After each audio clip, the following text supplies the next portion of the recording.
এই মুহূর্তে রাজধানীর সিদ্ধেশ্বরী কলেজে আছেন আমাদের স্টাফ করেসপন্ডেন্ট আবির আহমেদ, সরাসরি যুক্ত হচ্ছে তার সাথে। আবির, নির্বাচনী সামগ্রী নিয়ে কি তথ্য রয়েছে আপনার কাছে, জানতে চাই।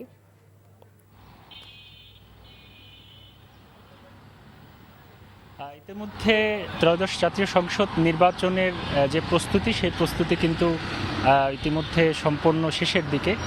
এই মুহূর্তে যে আমি আসনটিতে যে জায়গাটিতে রয়েছি, যে কেন্দ্রে, সেই কেন্দ্রটিতে কিন্তু ঝুঁকিপূর্ণ, অন্যতম একটি ঝুঁকিপূর্ণ কেন্দ্র বলা হয়েছে, যে কারণে দেখেছি যে এখানে কিছুক্ষণ পরপরই এই সেনাবাহিনী, যৌথ বাহিনী তারা এসে এই কেন্দ্র পরিদর্শন করছেন। কিছুক্ষণ আগে দেখেছিলাম যে সেনাবাহিনীর ঊর্ধ্বতন কর্মকর্তা যারা ছিলেন তারা এই জায়গাটিতে এখানে ইতিমধ্যে যে সরঞ্জামগুলো, নির্বাচনের ballot paper, seal, stamp, voter তালিকা থেকে শুরু করে পরিচালনায় ব্যবহৃত অন্যান্য সামগ্রী বুঝে নিয়েছেন প্রিজাইডিং ও সহকারী প্রিজাইডিং কর্মকর্তারা। কেন্দ্রগুলো পরিষ্কার পরিচ্ছন্ন করেও কিন্তু সাজানো হয়েছে। ভিতরে এমনটি দেখেছিলাম, নির্বাচনকে সুষ্ঠু, শান্তিপূর্ণ ও উৎসবমুখর রাখতে নেওয়া হয়েছে ব্যাপক নিরাপত্তা। আইন শৃঙ্খলা রক্ষাকারী বাহিনীর পাশাপাশি মাঠে সতর্ক অবস্থানে রয়েছে সেনাবাহিনী।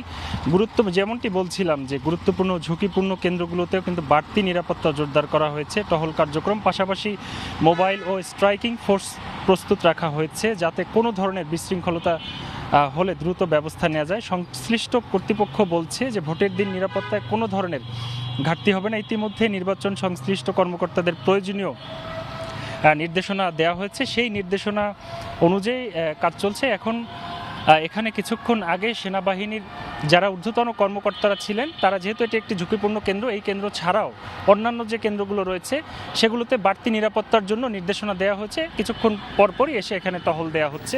তো এটি ছিল এখান থেকে এখন পর্যন্ত সর্বশেষ। মালিহা, জানছিলাম নির্বাচনী সরঞ্জামাদি পাঠানোর খবর। এখন যাচ্ছি ঢাকার বাইরে জয়পুরহাটে, সেখান থেকে সরাসরি যুক্ত হচ্ছেন স্টাফ করেসপন্ডেন্ট ইফতেখার রাজা।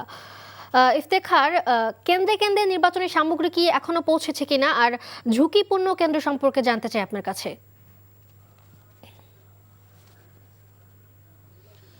কেন্দ্রে কেন্দ্রে ইতিমধ্যে জয়পুরহাটের যে স্থানীয় এলাকা রয়েছে, জয়পুরহাট 5 সদর 1 আসন, সেই আসনের বিভিন্ন কেন্দ্রে ইতিমধ্যেই ভোটের যে সরঞ্জামাদি রয়েছে সেগুলো পৌঁছাতে শুরু করেছে। ভোটের যে ব্যালট বাক্স, ব্যালট পেপার এবং বিশেষ করে দলীয় প্রতীকের জন্য যে সাদা ব্যালট পেপার এবং গণভোটের জন্য যে গোলাপি ব্যালট পেপার, সব রকমের ব্যালট পেপারই কেন্দ্রগুলোতে পৌঁছে দেওয়া হচ্ছে। এবং এর সাথে আইন শৃঙ্খলা রক্ষাকারী বাহিনীর সদস্যরা, বিশেষ করে পুলিশ এবং আনসার সদস্যরা ইতিমধ্যেই কেন্দ্রগুলোতে পৌঁছে যাচ্ছেন। এবং এই যে সরঞ্জাম আদি যে বিতরণের যে বিষয়টি, সেটি প্রত্যেকটি উপজেলা কর্মকর্তার অফিস থেকে বা কার্যালয় থেকে বিতরণ করা হচ্ছে বলে আমরা জানতে পেরেছি। এবং সেখান থেকে মূলত নিয়ন্ত্রণ করা হবে আগামীকালের যে ভোট গ্রহণের যে প্রক্রিয়া সেটি। এবং স্থানীয় যে ভোট কেন্দ্রগুলো রয়েছে সেই কেন্দ্রগুলোতে চারপাশ ঘিরে রাখা হয়েছে, অস্থায়ী নিরাপত্তা বলয় তৈরি করা হচ্ছে। আমরা সেই বিষয়গুলো দেখছি। এবং যে নির্দেশনাগুলো রয়েছে ভোট নিয়ে, সেই নির্দেশনা সম্বলিত যে ব্যানার বা সাইনবোর্ড, সেগুলো লাগানো হচ্ছে বিভিন্ন ভোট কেন্দ্রের সামনে। এবং আমি আপনাকে জানিয়ে রাখতে চাই যে